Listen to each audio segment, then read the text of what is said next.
hunting for hints on hitting in the indoor game? Harness your hopes, as we're here to help. Let's do this.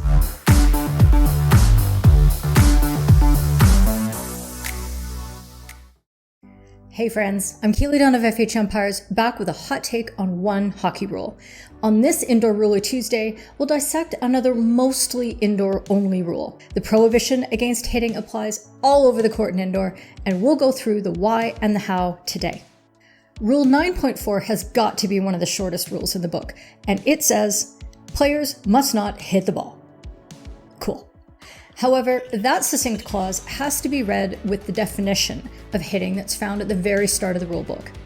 Hit, which is not permitted in indoor hockey, striking or slap hitting the ball using a swinging movement of the stick towards the ball.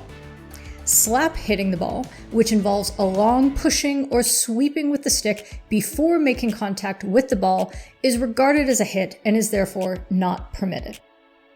It's worth looking at the definition of a push as well. Moving the ball along the ground using a pushing movement of the stick after the stick has been placed close to the ball. When a push is made, both the ball and the head of the stick are in contact with the ground. As always, we'll spend a moment on why we can't hit in indoor. Much of it is due to the different surface that we play on. In order to control the ball on a smaller and faster playing surface, with opponents in closer proximity to each other more often, the velocity of the ball needs to be controlled. Hitting is the most powerful ball playing action in our game, due to the acceleration provided by the long lever of the stick head moving around the fulcrum, which is the end of the stick held in the player's left hand. The danger is magnified by another significant indoor rule, which prohibits raising the ball. In a small gym with walls and equipment and people close by, the ball really needs to stay on the playing surface. That directly leads to players defending, ideally, with their sticks flat and low, and often their hands are also going to be on the court. So, closer to danger. The closer distances between players also puts defenders in danger of taking a follow-through in the face. I should know, I've got this lovely dead spot of nerves underneath one of my nostrils from when I took a stick in the face more than 20 years ago. And to this day, every time I blow my nose, I'm reminded of that Bloody Sunday. Good story. So now we know all about the why. Let's talk about the how. Bear with me, I'm gonna get a little nerdy about this because that's what I do. Remember that a hit is defined as striking or slap hitting the ball using a swinging movement of the stick. Let's face it, anytime a definition includes the term that's being defined, you know you're in some kind of circular logic trouble. But the key term we have to focus on here is swing, which is another word for pendulum. And a pendulum oscillates about a fulcrum point. It's very difficult to have a short backswing and have the pendulum strike the ball at the equilibrium point, which is the middle of the swing, and have a long forward trajectory. So by limiting the backswing, the follow through is naturally limited, keeping sticks away from faces.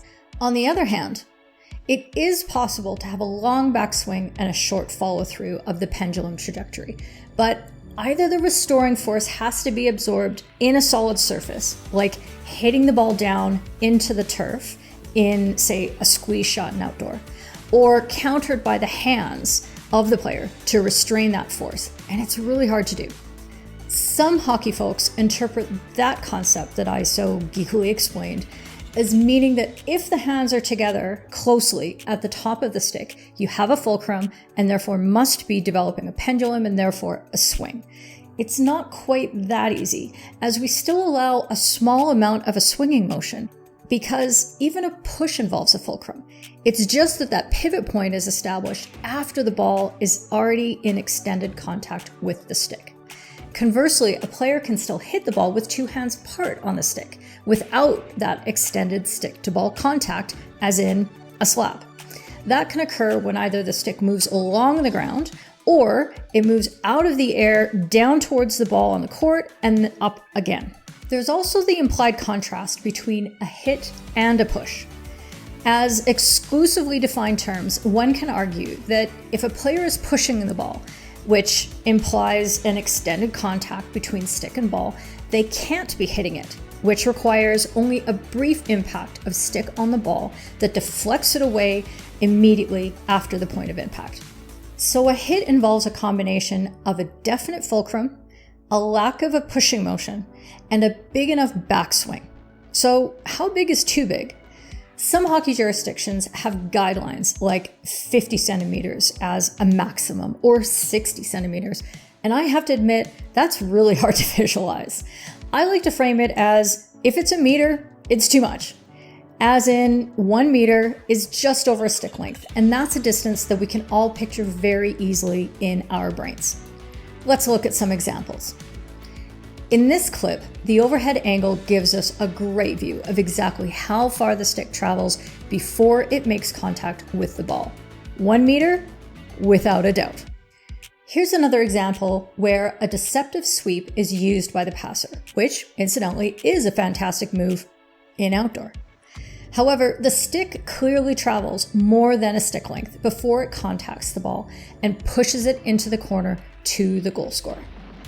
A bit of a different one here, as an upright reverse shot doesn't have too big of a backswing really, but it fails to push or flick the ball on target. The ball springs off and into the goal. In this last clip, we have 2 examples of hits. The initial pass out of the defending circle is an example of an upright slap hit, which travels around a meter from midair down to the ball onto the court. The velocity of this pass then makes it possible for the goal scorer to one-time the deflection into the goal very skillfully, but his hands are both together, creating that swinging pendulum, and the distance of the backswing, although not clearly a meter, is likely more than 50 centimeters, as some areas prefer as a limit. In real time, it would be super difficult, although likely correct, to call the goal back for a hit. But it never should have gotten that far because the initial pass clearly wasn't legal. I hope these examples help you when you're looking for less than a meter of a backswing plus a pushing motion after the contact is made with the ball. A final note, big thanks to my friend Bernardo and the folks at SelfPass for posting the last clip that we included here on Instagram and creating some amazing discussion on hitting in indoor. If you don't follow SelfPass on all of your favorite social media platforms already, I'm here to question your life choices. I'll also add links to that Instagram post in the description so you can go check out the debate for yourself. Did this Really Tuesday hammer out your hesitations?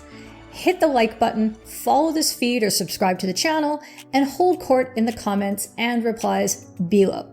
If you're happy with our help, hunt down FHU3T.com and help yourself to a $3 a month FHU Third Team Green subscription. We would be honored. Ciao for now.